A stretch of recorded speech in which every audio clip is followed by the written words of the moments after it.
Hello friends, welcome to quick revision point. My name है Raksha Shrivastava. Friends, आज हम UGC NET paper first में teaching aptitude से related important question को discuss करेंगे, जो कि फ्रेंड एग्ज़ाम के लिए आने वाले यूजीसी नेट एग्ज़ाम के लिए इंपॉर्टेंट है। ओके, तो स्टार्ट करते हैं। फर्स्ट क्वेश्चन क्या है? फर्स्ट क्वेश्चन है, निम्नलिखित में से कौन सी अनुदेशन सामग्री नहीं है? ए है ओवरहेड प्रोजेक्टर, बी है ऑडियो कैसेट, सी है छपी सामग्री एंड डी है ट्रांसपेरेंसी। तो निम्नलिखित में से कौन सी अनुदेशन सामग्री नहीं है? तो वो है ट्रांसपेरेंसी, जो है वो अनुदेशन सामग्री नहीं है। ओके, नेक्स्ट क्वेश्चन देखेंगे। निम्नलिखित में से कौन सा कथन सही नहीं है? कौन सा कथन जो है वो सही नहीं है? ए है तर्क शक्ति का विकास व्याख्यान विधि द्वारा हो सकता है, बी है ज्ञान का विकास व्याख्यान विधि द्वारा हो सकता है, सी है व्याख्यान विधि एक तरफा प्रक्रिया है, एंड डी है व्याख्यान विधि के दौरान विद्यार्थी निष्क्रिय होते हैं। तो निम्नलिखित में से कौन सा कथन जो है वो सही नहीं है? तो वो है इसमें तर्क शक्ति का विकास जो है व्याख्यान विधि द्वारा हो सकता है। ओके, राइट आंसर जो है ए हो जाएगा, क्योंकि यही सही नहीं है। बाकी ज्ञान का विकास जो होता है वो व्याख्यान विधि द्वारा होता है। व्याख्यान विधि एक तरफा प्रक्रिया है। व्याख्यान विधि के दौरान विद्यार्थी जो होते हैं निष्क्रिय होते हैं। तो इसमें जो नहीं पूछा है वो है इसमें कि तर्क शक्ति का विकास जो होता है वो व्याख्यान विधि द्वारा हो सकता है। ओके, राइट आंसर ए हो जाएगा। नेक्स्ट क्वेश्चन देखेंगे। उच्चतर शिक्षा के स्तर पर शिक्षण का मुख्य उद्देश्य है। तो ए है इसमें विद्यार्थियों को परीक्षा पास करने के लिए तैयार करना, और बी है निर्णय लेने की क्षमता का विकास करना, सी है नई जानकारी देना, एंड डी है व्याख्यान के दौरान प्रश्न के लिए विद्यार्थियों को प्रेरित करना। तो उच्चतर शिक्षा के स्तर पर शिक्षा का मुख्य उद्देश्य क्या होना चाहिए? तो होना चाहिए कि निर्णय लेने की बच्चों में, विद्यार्थी में निर्णय लेने की क्षमता का क्या हो, विकास हो। ओके, राइट आंसर इसमें बी हो जाएगा। नेक्स्ट क्वेश्चन देखेंगे। निम्नलिखित में से कौन सा मूल्यांकन को इंगित करता है? कौन है जो मूल्यांकन को इंगित करता है? तो ए है राम को 200 में से 45 अंक प्राप्त हुए, और बी है मोहन को अंग्रेजी में 38% अंक प्राप्त हुए, और सी है इसमें श्याम जो है अंतिम परीक्षा में प्रथम श्रेणी में पास हुआ, और डी है उपयुक्त सभी। तो करेक्ट आंसर जो होगा इसमें वो हो जाएगा डी, उपयुक्त सभी। ओके, आगे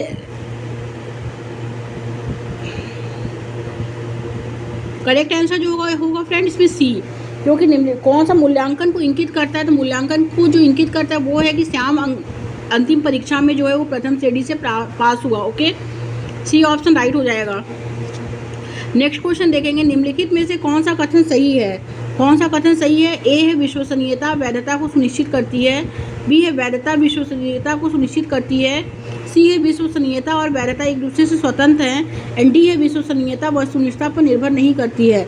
तो राइट आंसर जो होगा वो सी हो जाएगा, विश्वसनीयता और वैधता एक दूसरे से क्या है, स्वतंत्र हैं। ओके, करेक्ट आंसर सी हो जाएगा। नेक्स्ट क्वेश्चन देखेंगे। अधोलिखित में से अध्यापन कौशल किसमें है? अधोलिखित में से अध्यापन कौशल किसमें है? तो श्यामपट लेखन में है, प्रश्न करना में है, समझना में है, और उपयुक्त सभी में है। तो राइट आंसर डी हो जाएगा, सभी में है। ओके, नेक्स्ट क्वेश्चन देखेंगे। अधोलिखित वक्तव्यों में कौन सबसे अधिक जो है तर्क संगत है? तो ए है इसमें शिक्षक अध्यापन कर सकते हैं, बी है शिक्षक जो है शिक्षार्थियों में ज्ञान प्राप्त करने की आकांक्षा जो है क्या कर सकते हैं, उत्पन्न कर सकते हैं, सी है चिंतन प्रक्रिया के विकास के लिए व्याख्यान प्रणाली जो है वो है का उपयोग किया जा सकता है, एंड डी है शिक्षक पैदा होते हैं। तो राइट आंसर जो होगा वो बी हो जाएगा कि अधोलिखित वक्तव्यों में कौन सबसे अधिक तर्क संगत है? तो वो है शिक्षक शिक्षार्थियों में ज्ञान प्राप्त करने की आकांक्षा कर सकते हैं। ओके, राइट आंसर बी हो जाएगा। नेक्स्ट क्वेश्चन देखेंगे। निम्नलिखित वक्तव्यों में से कौन सही है? निम्नलिखित वक्तव्यों में से कौन सही है? ए है इसमें पाठ्यक्रम जो है वो विवरण का अंग है, और बी है पाठ्य विवरण का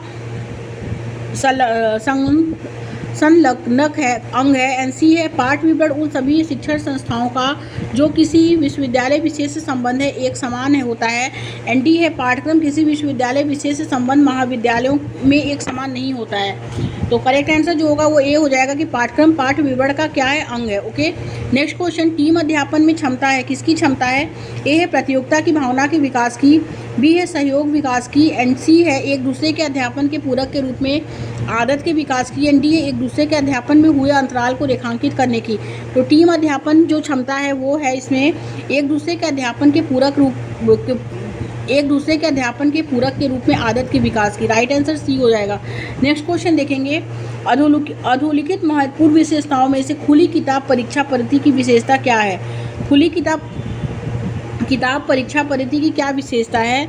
ए है इसमें विद्यार्थी गंभीर रहते हैं, बी है इसके कारण कक्षा में उपस्थिति बढ़ जाती है, और सी है यह विद्यार्थियों की परीक्षा संबंधी चिंता को कम करती है, एंड डी है यह विद्यार्थियों को चिंतन के लिए बाध्य करती है। तो राइट है होगा कि अधोलिखित महत्वपूर्ण विशेषताओं में से खुली किताब परीक्षा पद्धति की विशेषता जो है वो यह है कि यह विद्यार्थियों को चिंतन के लिए बाध्य करती है। ओके, राइट आंसर इसमें डी हो जाएगा। नेक्स्ट क्वेश्चन, अध्यापन की कौन सी विधि अधिकतम ज्ञान के प्रयोग को प्रोत्साहित करती है? ए है समस्या समाधान विधि, बी है प्रयोगशाला विधि, सी है स्वाध्ययन विधि, एंड डी है टीम अध्यापन विधि। तो अध्यापन की कौन सी विधि है जो अधिकतम ज्ञान के प्रयोग को प्रोत्साहित करती है? वो है इसमें प्रयोगशाला विधि। राइट आंसर बी हो जाएगा। आगे देखेंगे नेक्स्ट क्वेश्चन क्या है कि प्रभावी शिक्षक वह है। ए है जो कक्षा पर नियंत्रण रख सकता है, बी है जो कम समय में अधिक सूचना दे सकता है, सी है विद्यार्थियों को सीखने के लिए प्रेरित करता है, एंड डी है आवंटित कार्यों या असाइनमेंट्स का ध्यानपूर्वक संशोधन करता है। तो प्रभावी शिक्षक कैसा होता है? प्रभावी शिक्षक वह होता है जो विद्यार्थियों को सीखने के लिए क्या करता है? मोटिवेट करता है, ओके, या प्रेरित करता है। तो राइट आंसर सी हो जाएगा इसमें। नेक्स्ट क्वेश्चन देखेंगे, विचार विमर्श विधि का उपयोग किया जा सकता है जब ए है प्रकरण बहुत कठिन हो, बी है प्रकरण सरल हो, सी है प्रकरण कठिन हो, डी है उपयुक्त सभी। विचार विमर्श विधि का उपयोग तब किया जाता है जब प्रकरण क्या हो? कठिन हो। ओके, राइट आंसर सी हो जाएगा। नेक्स्ट क्वेश्चन देखेंगे, निम्नलिखित में से कौन सी शिक्षण सहायक सामग्री है? तो शिक्षण सहायक सामग्री जो है वो है हवा मिल का कार्यकारी प्रतिमान, टेप रिकॉर्डर, 16 मिमी फिल्म प्रोजेक्टर एंड उपयुक्त सभी। तो राइट आंसर डी हो जाएगा, उपयुक्त सभी। नेक्स्ट क्वेश्चन देखेंगे, शिक्षण का मुख्य उद्देश्य क्या होना चाहिए? शिक्षण का मुख्य उद्देश्य क्या होना चाहिए? केवल तर्क शक्ति का विकास, एंड बी है केवल चिंतन का विकास। तो इसमें सी जो है ए और बी इसमें दोनों होगा, ओके, और सूचना देना ये गलत है। ओके, तो शिक्षण का जो उद्देश्य होना चाहिए केवल तर्क शक्ति का विकास और केवल चिंतन का विकास, तो ए और बी इसमें दोनों करेक्ट है। तो राइट आंसर सी हो जाएगा। नेक्स्ट क्वेश्चन देखेंगे, शिक्षण की गुणवत्ता प्रदर्शित होती है, किस पे प्रदर्शित होती है शिक्षण की गुणवत्ता जो है? तो ए है इसमें कक्षा में विद्यार्थियों की उपस्थिति से प्रदर्शित होती है, तो ये गलत है। सेकंड है विद्यार्थियों के उत्तीर्ण प्रतिशत से, गलत है। सी है विद्यार्थियों के द्वारा पूछे गए प्रश्नों की गुणवत्ता से क्या है? शिक्षण की गुणवत्ता जो है क्या होती है? प्रदर्शित होती है। जब विद्यार्थी कक्षा में प्रश्न पूछते हैं तो शिक्षण की गुणवत्ता जो होती है वो क्या होती है? प्रदर्शित होती है। और डी क्या है कि कक्षा में शांति बनाए रखने की अवधि के लिए से, ये तो ये गलत है। तो शिक्षण की गुणवत्ता प्रदर्शित होती है कि विद्यार्थियों के द्वारा पूछे गए प्रश्नों की गुणवत्ता से। राइट आंसर सी हो जाएगा। नेक्स्ट क्वेश्चन देखेंगे, वर्तमान वार्षिक परीक्षा प्रणाली रटन विद्या को प्रोत्साहित करती है।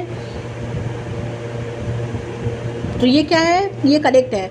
और बी क्या है इसमें कि अच्छे पढ़ने की आदत को प्रोत्साहित नहीं करती है। तो वर्तमान वार्षिक परीक्षा प्रणाली जो है वो क्या अच्छे पढ़ने की आदत को प्रोत्साहित नहीं करती, ये भी करेक्ट है। थर्ड है विद्यार्थियों को कक्षा में नियमित आने के लिए प्रोत्साहित नहीं करती है, ये भी करेक्ट है। डी है उपयुक्त सभी, तो इसमें राइट सभी हो जाएगा। ओके, डी ऑप्शन करेक्ट हो जाएगा। नेक्स्ट क्वेश्चन देखेंगे, निम्नलिखित में अधिगमकर्ता की विशेषताओं में से किसका सकारात्मक परिणाम सुनिश्चित करने के लिए शिक्षण सामग्रियों और मूल्यांकन प्रणालियों की दक्षता पर प्रभाव पड़ने की संभावना है? तो ए है इसमें अधिगमकर्ता की पारिवारिक पृष्ठभूमि, आयु और निवास स्थान, बी है अधिगमकर्ता के माता पिता, सामाजिक आर्थिक पृष्ठभूमि और संबंधित विषय के अधिगम में निष्पादन, सी है अधिगमकर्ता की विकास की अवस्था, सामाजिक पृष्ठभूमि और व्यक्तिगत सूची, एंड डी है अधिगमकर्ता की परिपक्वता का स्तर, अकादमिक निष्पादन स्तर और प्रेरणात्मक प्रवृत्तियाँ। तो राइट जो होगा इसमें कि अधिगमकर्ता की विशेषताओं में से किसका सकारात्मक परिणाम जो है सुनिश्चित करने के लिए शिक्षण सामग्रियों और मूल्यांकन प्रणालियों की दक्षता पर प्रभाव पड़ने की संभावना है, तो वो है अधिगमकर्ता की परिपक्वता का स्तर जो होता है वो अकादमिक निष्पादन स्तर और प्रेरणात्मक प्रवृत्तियाँ। ओके, तो राइट आंसर इसमें डी हो जाएगा। नेक्स्ट क्वेश्चन, शिक्षण सिद्धांत का प्रयोग सर्वप्रथम किसने किया था? ए है जॉन डीवी, बी है B.O. स्मिथ, सी है वॉटसन, एंड डी है जेम्स ब्रूनर। वेरी इंपॉर्टेंट है। तो शिक्षण सिद्धांत का प्रयोग जो है सर्वप्रथम किया था जेम्स ब्रूनर ने। ओके, राइट आंसर डी हो जाएगा इसमें। नेक्स्ट क्वेश्चन देखेंगे, ज्ञान की वृद्धि करने के लिए मानव जाति द्वारा प्रयुक्त नवीनतम रणनीति क्या है? तो ए है प्राधिकृत ज्ञान रखने वाले, इससे परामर्श, बी है निगमनात्मक तर्क, सी है वैज्ञानिक चिंतन एंड डी है आगमनात्मक तर्क। तो ज्ञान की वृद्धि करने वाले मानव जाति द्वारा प्रयुक्त नवीनतम रणनीति जो है वो वैज्ञानिक चिंतन है। राइट आंसर सी हो जाएगा इसमें। नेक्स्ट क्वेश्चन देखेंगे, किसी कक्षा में स्थानिक श्रव्य पुनः प्रस्तुति की वजह से विद्यार्थियों का निम्नलिखित में से क्या घट सकता है या सकती है। ए है शिक्षकों के प्रति आदर, बी है उत्कृष्टता के प्रति प्रेरणा, सी है प्रौद्योगिकी अभिविन्यास में रुचि एंड डी है बोध में संज्ञानात्मक भार। तो राइट आंसर इसमें डी हो जाएगा, बोध में संज्ञानात्मक भार। ओके, नेक्स्ट क्वेश्चन देखेंगे, किसी कक्षा में संवाद ग्रहण की संभाव्यता की को निम्नलिखित में से किससे जो है बढ़ाया जा सकता है। तो किस चीज़ से बढ़ाया जा सकता है। तो ए है इसमें विद्यार्थियों की अनभिज्ञता उजागर करके, गलत। बी है सूचना भार में वृद्धि करके, ये भी गलत। सी है उच्च डेसिबल के सभी दृष्टिकोणों का प्रयोग करके, ये भी गलत। किसी कक्षा में संवाद ग्रहण की संभाव्यता को जो बढ़ाया जाता है वो दृष्टिकोण स्थापित करके जो है सही दृष्टिकोण स्थापित करके क्या है उससे बढ़ाया जा सकता है। ओके, तो राइट आंसर इसमें डी हो जाएगा फ्रेंड। नेक्स्ट क्वेश्चन देखेंगे, शिक्षक और विद्यार्थियों के बीच परस्पर संवाद समीपस्थ जोन का निर्माण करता है। तो इसमें जो हो जाएगा कि समीपस्थ विकास जोन का निर्माण करता है। ओके, तो राइट आंसर जो होगा बी हो जाएगा। ओके, नेक्स्ट क्वेश्चन, कक्षा में संवाद अनिवार्य रूप से होना चाहिए, कैसा होना चाहिए। ए है तदानुभूतिक, बी है अमूर्त, सी है गैर विवरणात्मक एंड डी है काल्पनिक। तो कक्षा में जो संवाद होना चाहिए वो तदानुभूतिक होना चाहिए। राइट आंसर ए हो जाएगा। नेक्स्ट क्वेश्चन, निम्नलिखित कथनों के समुच्चय में से कौन सा शिक्षण जो है और अधिगम की प्रकृति एवं उद्देश्य को सर्वोत्तम रूप से प्रस्तुत करता है। तो राइट होगा इसमें कि शिक्षण विक्रय के समान है, अधिगम खरीदारी के जैसा है। ओके, शिक्षण क्या है, विक्रय के समान है और अधिगम जो है खरीदारी के समान है। तो ये क्या है, ये गलत है। ओके, कि शिक्षण विक्रय के समान है और अधिगम खरीदारी के जैसा है, तो ये गलत है। सेकंड है, शिक्षण सामाजिक है जबकि अधिगम व्यक्तिगत कृत है, बिल्कुल करेक्ट है। और थर्ड है कि शिक्षण में अधिगम निहित है जबकि अधिगम शिक्षण को समाहित नहीं करता है, तो ये भी करेक्ट है। और फोर्थ क्या है कि शिक्षण एक प्रकार के ज्ञान का अंतरण है जबकि अधिगम इसे प्राप्त करने जैसा है, ये क्या है, ये गलत है। और फिफ्थ है, शिक्षण एक अंतःक्रिया है और प्रकृति में त्रिपदिक है जबकि अधिगम एक विषय में अंतर्गत सक्रिय कार्य है, तो ये क्या है, ये भी सही है। ओके, तो दूसरा, तीसरा, पांचवा क्या है, राइट है। तो राइट आंसर जो होगा फ्रेंड वो हो जाएगा इसमें ए आंसर जो होगा वो राइट होगा। ओके, दूसरा, तीसरा, पांचवा। नेक्स्ट क्वेश्चन देखेंगे, नीचे दी गई सूची में विद्यार्थियों के उन अभिलक्षणों को चिन्हित कीजिए। नीचे दी गई सूची में विद्यार्थियों के उन अभिलक्षणों को चिन्हित करना है, चिन्हित करें जो शिक्षण अधिगम प्रणाली को प्रभावी बनाने में जो हैं सहायक हैं। अपने उत्तर को इंगित करने के लिए सही कूट का चयन करें। ओके, तो इसमें जो फर्स्ट क्या है, विद्यार्थी का पूर्व अनुभव। फर्स्ट है इसमें विद्यार्थी का पूर्व अनुभव, तो ये क्या है, ये करेक्ट है कि विद्यार्थी का पूर्व अनुभव होना चाहिए। और विद्यार्थी की पारिवारिक वंश परंपरा, ये गलत है। थर्ड है विद्यार्थी की अभिक्षमता, ये करेक्ट है। और फोर्थ है विद्यार्थी के विकास की अवस्था, ये जो है ये भी करेक्ट है। एंड फिफ्थ है विद्यार्थी के खाने की आदतें और शौक, ये गलत। एंड सिक्स है विद्यार्थी की धार्मिक सम्बद्धता, तो ये गलत। तो पहला विद्यार्थी का पूर्व अनुभव, विद्यार्थी की अभिक्षमता और विद्यार्थी के विकास की अवस्था, ये क्या है, ये जो है शिक्षण अधिगम प्रणाली को प्रभावी बनाने में क्या है, सहायक है। ओके, तो करेक्ट आंसर जो होगा फ्रेंड इसमें डी हो जाएगा। नेक्स्ट क्वेश्चन देखेंगे, निम्नलिखित में से कौन प्रभावी शिक्षण में प्रमुख व्यवहार है। कौन है इसमें, ए है इसमें स्वसंरचना, बी है अनुदेशनात्मक विविधता, सी है प्रश्न पूछना एंड डी है विद्यार्थी के विचारों एवं अवदान का अनुप्रयोग। तो जो प्रभावी शिक्षण में प्रमुख व्यवहार है वो है अनुदेशनात्मक विविधता। ओके, राइट आंसर बी हो जाएगा। नेक्स्ट क्वेश्चन देखेंगे, संकलनात्मक परीक्षणों के आधार पर एक शिक्षक अपने विद्यार्थियों के निष्पादन व्यवहार को उसमें अभिव्यक्त सुस्थिति जीवन शैली के संदर्भ में व्याख्यायित करता है, इसे कहा जाता है, क्या कहा जाता है। ए है इसमें सतत एवं व्यापक मूल्यांकन, बी है मानक संदर्भित परीक्षण, सी है निष्कर्ष संदर्भित परीक्षण एंड डी है निम्नात्मक परीक्षण। तो इसे कहा जाता है निष्कर्ष संबंधित परीक्षण। ओके, संदर्भित परीक्षण, राइट आंसर सी हो जाएगा। नेक्स्ट क्वेश्चन, अभिकथन ए है कि सभी शिक्षण में अधिगम निहित होता है, तो ये क्या है, ये सही है। और तर्क आर क्या है कि अधिगम को उपयोगी होने के लिए हमें आवश्यक रूप से शिक्षण से व्युत्पन्न होना चाहिए, तो ये क्या है, ये गलत है। तो ए सही है, आर गलत है। ओके, तो करेक्ट आंसर जो होगा फ्रेंड वो हो जाएगा बी। नेक्स्ट क्वेश्चन, निम्नलिखित में से कौन से कथन जो है शिक्षण की मूल विशेषता को प्रतिबिंबित करते हैं। पूर्व में सही विकल्प चुनिए। तो कौन से कथन है जो शिक्षण की मूल विशेषता को प्रतिबिंबित करते हैं? तो फर्स्ट है इसमें शिक्षण और प्रशिक्षण एक समान है, ये क्या है, ये गलत है। ओके, सेकंड है इसमें जब हम पढ़ते हैं तो अनुदेशन और अनुकूलन के बीच जो है कोई अंतर नहीं होता है, ये भी गलत है। थर्ड है शिक्षण अधिगम से संबंधित है, तो ये क्या है, ये करेक्ट है। एंड फोर्थ है शिक्षण कृतिक सूचक शब्द है जबकि अधिगम उपलब्धि सूचक शब्द है, ये भी करेक्ट है। एंड फिफ्थ शिक्षण का अर्थ सूचना प्रदान करना है, ये गलत है। सिक्स है अधिगम के घटित हुए बिना भी कोई शिक्षण कर सकता है, तो ये क्या है, ये भी करेक्ट है।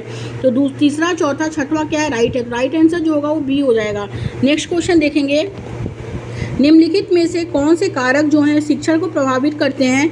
अपना उत्तर इंगित करने के लिए सही कूट चुनिए। तो फर्स्ट है इसमें शिक्षक की आंतरिक नियंत्रण की शिक्षण की आंतरिक नियंत्रण की संस्थिति, बिल्कुल करेक्ट है। सेकंड है अधिगमकर्ता की अभिप्रेरणा, ये भी करेक्ट है। थर्ड है शिक्षक का जीवन विद आधारित पद्धति, ये गलत। एंड फोर्थ है शिक्षक का आत्मसाध्य, ये करेक्ट है। और फिफ्थ क्या है, अधिगमकर्ता की पाठ सामग्री सहगामी क्रियाओं में रुचि, ये गलत है। सिक्स है शिक्षक की प्रबंध और अनुस्वरण दक्षता, ये करेक्ट है। सेवन शिक्षक को समान ज्ञान सहित विषय का ज्ञान, ये भी करेक्ट है। ओके, तो राइट आंसर जो होगा फ्रेंड इसमें वो हो जाएगा ए पहला, और दूसरा, चौथा, छठवां एंड सतवां। ओके, करेक्ट आंसर जो होगा वो ए हो जाएगा। नेक्स्ट क्वेश्चन देखेंगे, शिक्षण की पद्धतियाँ किस जो होती हैं वो किस समन्वय से अधिगम के इष्टतम होने की संभावना है? तो फर्स्ट है इसमें व्याख्यान, परिचर्चा और संगोष्ठी पद्धति। बी है अंतःक्रियात्मक परिचर्चा, नियोजित व्याख्यान और पावर पॉइंट आधारित प्रस्तुतिकरण। एंड सी है अंतःक्रियात्मक व्याख्यान सत्र जिसमें युग्मी चर्चा आधारित सत्र और विचार विवेश प्रक्रिया और परियोजनाएं अनुवर्ती रूप में हो। एंड डी है व्याख्यान, प्रदर्शन और पावर पॉइंट आधारित प्रस्तुतिकरण। तो शिक्षण की पद्धतियाँ जो होती हैं किस समन्वय के अधिगम से इष्टतम होने की संभावना है, वो है इसमें अंतःक्रियात्मक व्याख्यान सत्र जिसमें युग्मी चर्चा आधारित सत्र, विचार वेश प्रक्रिया और परियोजनाएं जो हैं अनुवर्ती रूप में हो। ओके, राइट आंसर सी हो जाएगा फ्रेंड्स। नेक्स्ट क्वेश्चन है, अभिकथन ए कहता है कि शिक्षण सामग्रियों को अनुदेशन के प्रभावी परिपूरकों के रूप में मानना चाहिए, ये क्या है, ये करेक्ट है। और तर्क आर है कि वे विद्यार्थियों की रसमयता बनाए रखते हैं, ये भी करेक्ट है। तो ए और आर क्या है फ्रेंड्स में दोनों सही है, और आर जो है ए की सही व्याख्या जो है वो नहीं है लेकिन। ओके, तो करेक्ट आंसर इसमें जो होगा वो बी हो जाएगा। ए और बी इसमें दोनों सही है लेकिन आर जो है वो ए की सही व्याख्या नहीं है कि शिक्षण सामग्रियों को अनुदेशन के प्रभावी परिपूरकों के रूप में मानना चाहिए, जो करेक्ट है। और वे विद्यार्थी की रसमयता बनाए रखते हैं, ये भी करेक्ट है। बट आर जो है वो ए की सही व्याख्या नहीं है, तो राइट आंसर इसमें बी हो जाएगा। Thank you friends.